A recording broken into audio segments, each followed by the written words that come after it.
America. My name is Osei-Frimpong, and I come to you every week live-ish, around 4-ish, to talk about politics and how we're going to make our union whole, which includes black people, and especially for black people because I want to empower black people. People talk about public safety being an artifact from that arises from pulling back cops. I think public safety arises from empowering the poors and the stigmatized communities, and that will include also pulling back cops. So I want to take money away from cops, put it towards empowering my folks. But today we're going to talk about cultural interventions because there's actually a plan in Athens about defunding the cops. I'm a fan of defunding the cops. We spend about 50% of our budget, our tax dollars, on police, some form of police, either the sheriff's office or the city police. So I would like to claw that money back and put it to more appropriate cultural ventures. But one reason we can't do that is that our white people are confused about the state of play in Athens. And that is unfortunate. And why do you say, I mean, you can't just say that white people are confused about the state of play. Actually, I can, because I'm going to give you a video of white people. This is right in the middle of the county commission's public comment section when we're talking about defunding the police or putting together a commission to see if we can cut the police budget over the next 10 years. Just a commission to see if it's possible as a way to promote safety and end the state of police terrorism. Because remember, in Athens, maybe it was a year ago. I'd say it's maybe about a year ago. I'm trying to figure out the last time we hit somebody with a car. We just tear gassed some people in defense who were at a protest rally. But about a year ago, one of our cops hit someone who had a warrant out on him because he had a joint, right? So he had a warrant out for a controlled substance, and he ran away, and he's very fast because sometimes we're athletic, and he was in his mid-20s, and the cop was fat. So the cop got into his car and just kind of ran him over.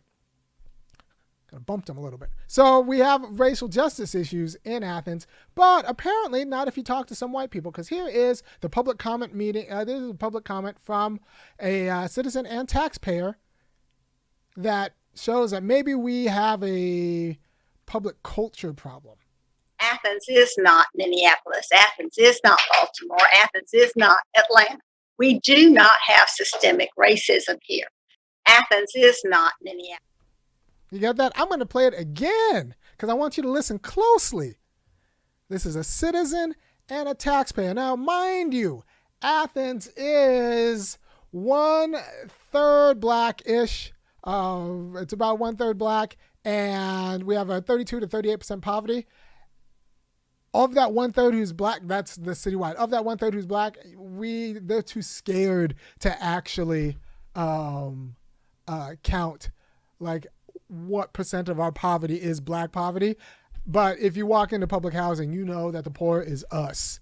The poor is us. But I'm going to let you talk. I'm going to play that clip one more time because it's short and you might miss the important part. Athens is not Baltimore. Athens is not Atlanta. We do not have systemic racism here. Athens is not Minneapolis. Yeah, it turns out that Athens is exceptional.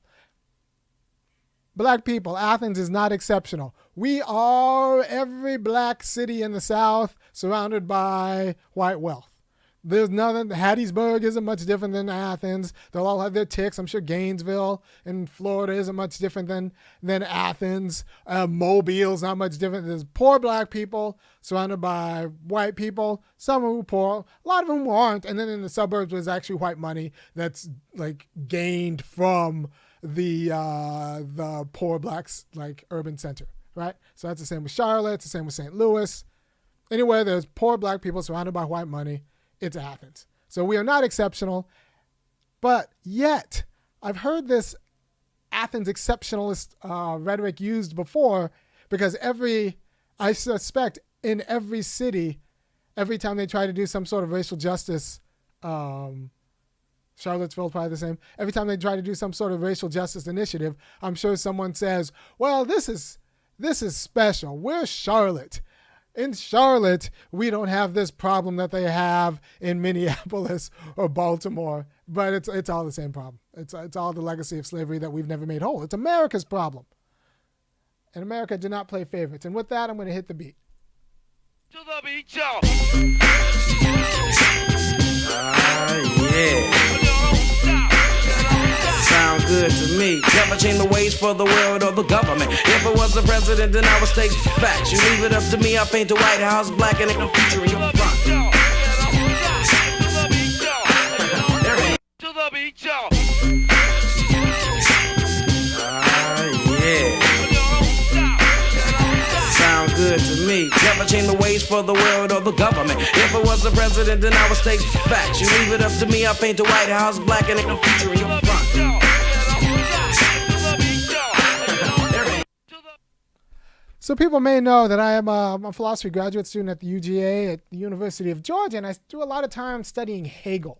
I study Hegel because Hegel's one of the actually deepest thinkers of freedom in the tradition. And look, man, you know, I get a lot of flack because what are you doing studying a white guy so much? Because he's actually very smart. He understands that freedom comes through institutions. I mean, your intentions matter and your choices matter and your mindset matters. But no, you need institutions in order to actually be self-determinate.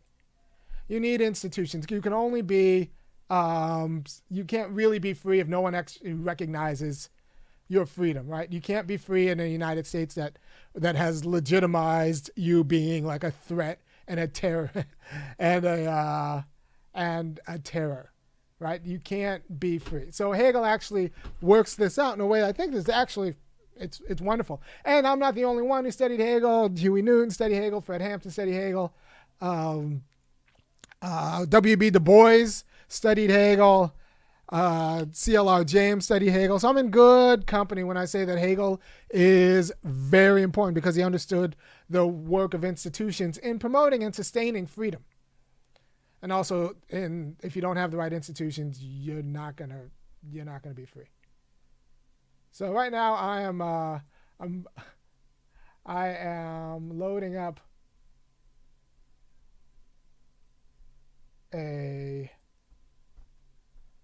good. All right, so I'm loading up a graphic that shows that maybe our friend, our neighbor, our person whom we created might have been wrong about the state of, structural racism, right? So this, according to this little chart, these are the people who are sitting in jail or who are sitting in jail as of last year about this time. 6/5/18 is when this was dated, right? 72% of that population was black and male. Now, black males make up around anywhere from 13 to 15% of Athens, but 72% of the inmates in jail were black men. So either we have a structural racism problem or black men are just awful people. I think we have a structural racism problem and they're targets. And they're disposable, and what you do with disposable people is either you execute them or you put them in jail because they're disposable. They don't have real rights. So how can you live in a town like that? It takes a whole village to create this woman. I'm going to put her again. Athens is not Baltimore. Athens is not Atlanta. We do not have systemic racism here. Athens is not Minneapolis. So it takes a whole village to make her. You got to, if you really want to get at racial justice, you got to look at where she went to school, what she studied in school, how well she did in school, where she lives, where her kids go to school, what church she attends to, her job, because in every one of those institutions, you're going to see structural racism that she's been taught to ignore or happily, gleefully participate in and profit off of. In every one of those institutions.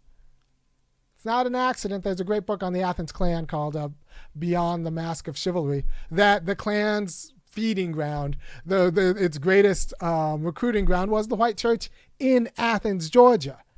Right? So you have to understand that our institutions are broken, and one reason I study Hegel is he studies institutions, and he has a great section in his philosophy of right where he says, when Napoleon tried to install a constitution onto Spain, like a rational constitution with laws and stuff, it didn't really work.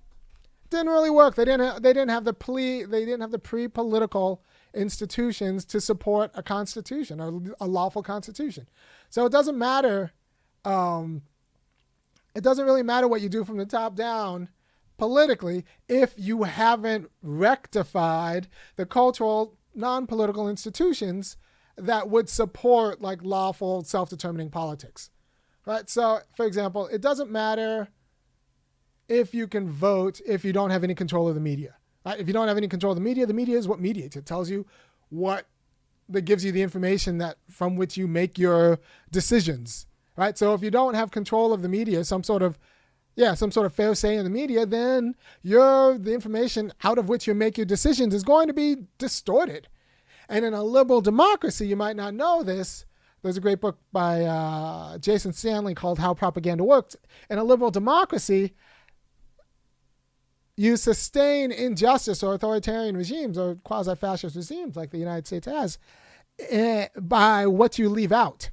So the stuff we don't tell white people about white terrorism and the stuff we don't tell black people about white terrorism is enough to, I think, lead a revolution. But the stuff we leave out is why we have such a distorted politics, right? So because we haven't actually rectified our cultural institutions with the truth, we can't have the quality of democracy you need. There should be no reason why an adult functioning citizen of Athens should be able to spew such ignorance out of her own mind. And I think she's genuine, and I think she's earnest. I think she was taught to be that stupid. It takes an entire village, once again, to cultivate that quality of ignorance. You have to be a constant gardener. It's like you need watering and you need manure. Like a lot of water and manure went into that woman's mind to produce the quality of insight you saw in that 8-second clip.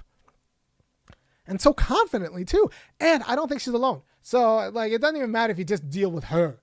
No, she is basic Athens of a certain class. Like that's just where they're at. That's just where they're at. And and we need to take seriously the business of the autopsy of kind of dismantling where they're at, right? So, and what sustains it and why it's being sustained. Because that quality of ignorance is hard to come by. It took like an industry and many institutions working together to be able to ignore structural racism in Athens. Like it took a village, and it succeeded in the body of that person. So what else, right? So it's not just, well, we'll talk about the church, but let's talk about the family, for example, right? So when I say I think you have to kind of dismantle white families and put them back together in a way that actually allows them to be able to secure black freedom, right? So we have to go at all of these institutions. And if you leave these non-political institutions intact, then anything you do from the top down is going to end up anti-black. At best, you'll get FDR's New Deal, which ended up being anti-black, right? So we had to dismantle the white family. Well, what do you mean dismantle the white family? If you don't know, spousal rape is an enormous deal in white families. The number of white people in the suburbs and in, upper white urban areas who like just rape each other is it's astounding.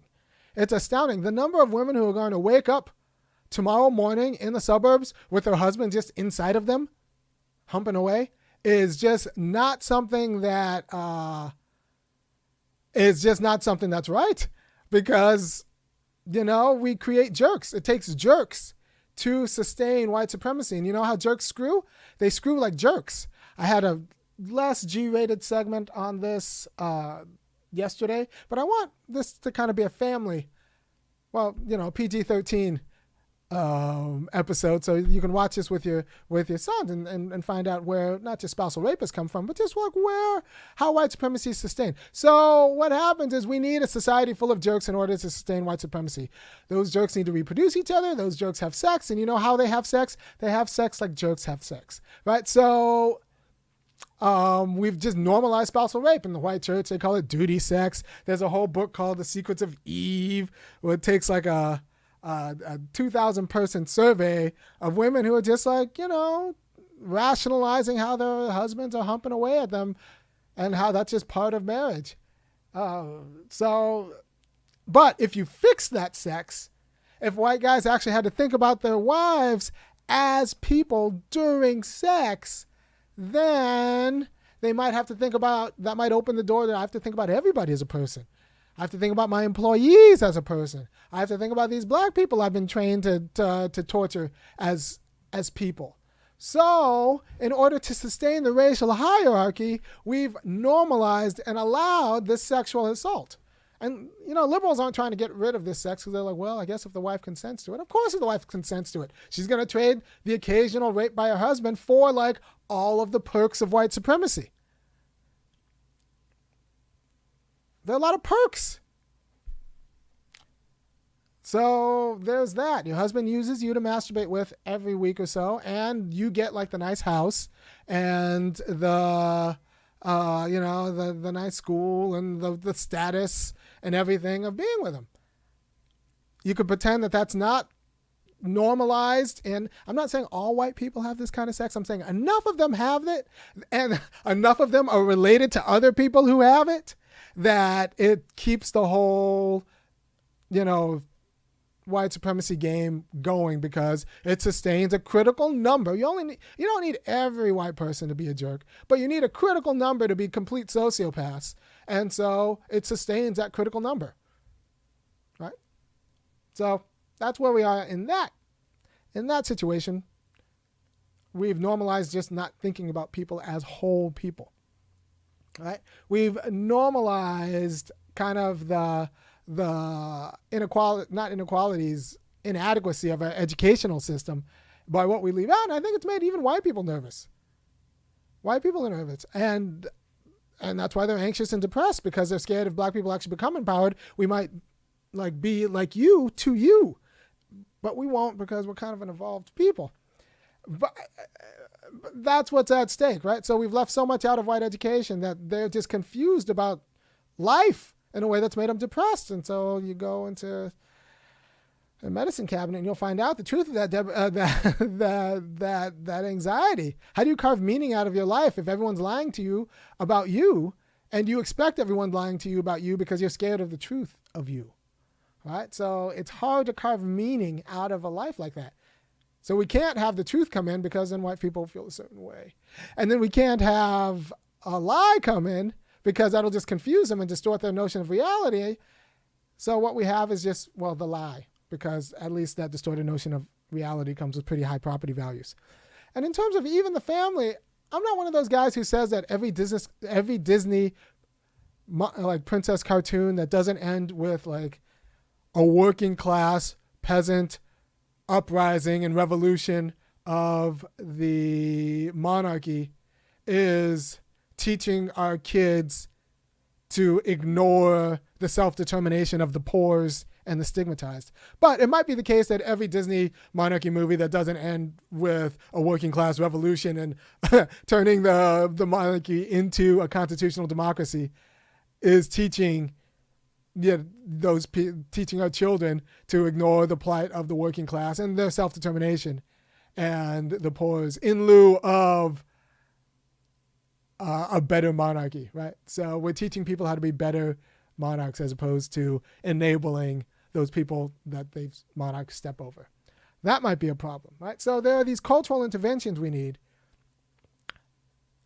There are these cultural interventions you need. Someone said that in a well-ordered world, I didn't see Frozen 2, but in a well-ordered world, Elsa would be like in The Hague because she threatened or like was casual about like bringing like a near genocide because she didn't want her powers or wouldn't wear gloves. I don't know. But I didn't see the movie. I'm just saying I have seen I didn't see Frozen 1 either. I'm not a fan of the movies because they don't end in constitutional governance. All right, so we have a cultural infrastructure that supports black degradation. It's a cultural infrastructure that says black degradation is legitimized because of something they did. Because it's not like that woman in the clip doesn't know that black degradation is like rampant in Athens. It's just that she's been taught that it's okay to presume that it's something that they did to themselves. And so we put such a ridiculous burden on black success, for black success, that it's tied to kissing white butt. You can't make it. For every black successful person, you'll find someone who's, told white people what they want to hear when they want to hear it because they're white.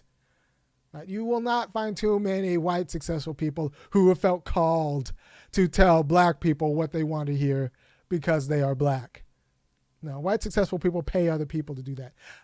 There's one of my colleagues, Amir Jama, wrote a paper about why you can't talk to white people about anti-racist work and why it's too much of a tax. It was a great paper. And I saw the abstract and I thought about how, you know what? It would be funny if like some really wealthy black person just decided, I'm done talking to white people.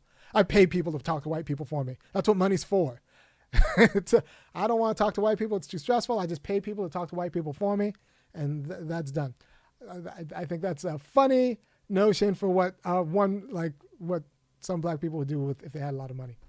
Because talking to white people is a job, especially in their fragility. All right, so you need to actually intervene on the cultures, not just the family, but also the church. The church, there's so many artifacts that show how the church was just a haven for white supremacy because it teaches white people that they deserve everything they got. And it teaches black people, the black church teaches black people that they're not going to get anything here. They'll get what they get in the great beyond. So that's the church in America. And so we need an actual liberation theology normalized in Athens and everywhere, a liberation theology. And, the best book on this, I think, is James Cone, The Cross and the Lynching Tree. Read that book for chapter 2 if for no other reason. Chapter 2 is so good about the church complicity in racial injustice. And the book is called The Cross and the Lynching Tree by James Cone. All right, so we need the intervention. Right? We don't have to jettison Christianity. We don't have to just throw it away. It's actually, I think, has a lot to say about, what freedom means and what it means that all things are possible. But we have to get rid of white Christianity because that's trash. And if you don't know what white Christianity is, that means your Christianity is trash. So what we have to do, plead political institutions. We have to fix the family. We have to fix our education system. We have to fix our relationships, like our worship, like all of the things that maybe a constitutional law won't touch. But if you have screwed up theology that justifies your ill-gotten gains, you're not going to see the need for reparations. Like if you have screwed up theology that tells you that, everyone being nice to each other means that we're not racist anymore, you have screwed up theology. Everyone being nice to each other is just black people being scared of ticking off white people because white people are erratic and they have guns and are bosses and petty, right? So, I got in a little hot water because I made some white people last year. I made some white people upset and they went after my job. They went after my position. They went after my career. I'm very good at what I do, so they didn't get it, but they went after it because I made them feel some sort of way. And these are just, random ass white people. So, everyone could be nice, but nice for different reasons, right? So black people are nice to white people because we're terrified and we're not self-determining in these United States. We're not self-determining. We depend on, you not calling the cops on us because you feel some sort of way. I don't, which is why if you care about me giving you the quality of political education that I do every Friday, please go over to www.thefunkyacademic.com. Depending on who you talk to, I'm making myself down white unemployable by speaking my kind of truth. But I do think the quality of political education I deliver on my channel is necessary for us to be made whole. And it'll free everybody. Like, freedom's good for everybody. You won't have to, go to the suburbs or pay your private school tuition for the schools, which is tacitly anti-black, in order to get rid of the racial justice problem. Everyone will be free because black people will be made whole and white people will be made less scared of justice. Because black people aren't scared of justice, they're scared of white people. White people are scared of justice. And that's got to do something to the quality of your minds. I'm just saying, I wouldn't be surprised if that's the case. Now, so the cultural interventions you need. So we need to fight this at the school board. We need to start taking over school boards. Black people. Not every black person needs to start taking over school boards. Black people who've watched this video need to start taking over the school boards. And you need to watch this video at your next Zoom Sunday school meeting or whatever. Watch this video instead. Just watch this video instead and ask what Jesus would do with the situation. Maybe at the next book club, maybe you just watch this video instead. Not all of you read the books for your next book club. So just watch this video instead and talk about what's at stake. And what does it mean to say that I don't want to put her in jail? I don't want her fired from her job. When I say her, I mean her. Athens is not Baltimore. Athens is not Atlanta. We do not have systemic racism here. Athens is not Minneapolis. I think she is normal. I'll say that again. I think she is normal. We need to do the autopsy, the cultural institutional autopsy, and rectify her institutions, bring them closer to justice. And that's how that deep work is how we actually make the city whole. We don't make her whole by firing her from her job. We don't make her for being ignorant because she didn't say anything. She's just ignorant, right? We make the city whole by figuring out the institutions, the interlocking frameworks that produces someone so ignorant and dangerous. Because I want to be able to share power with white people. I believe in democracy, but the quality of white people we have are too politically immature to actually trust sharing power with. So I want them to be able to vote. I think that's very important, but we need to take their cultural institutions into receivership and kind of redesign their families, their churches, and their schools such that they are the quality of people that we can share power with without them abusing power out of their pettiness. Because as it stands right now, sharing power with white people is like letting my 5-year-old decide our dinner menu for the next, 3 months. It'll be cookies, right? So or peanut butter. And with my 5-year-old, it'll be peanut butter, raisins, and cheese 3 times a day, right? So we need to take their cultural institutions into receivership, kind of rectify them, get rid of all of the tics that make them kind of indisposed towards racial justice for black people. And then, it'll help them be free, and them being free helps us being free, and we'll all be free together, and it'll be just a great, great world. All right, I hope this has been helpful. I hope you share this around and tell all your friends and watch this with your people. And I will see you next week. And I want to be a free Negro. So if you like what I do, go to funkyacademic.com and contribute. Thanks often comes in the form of cash. And the site takes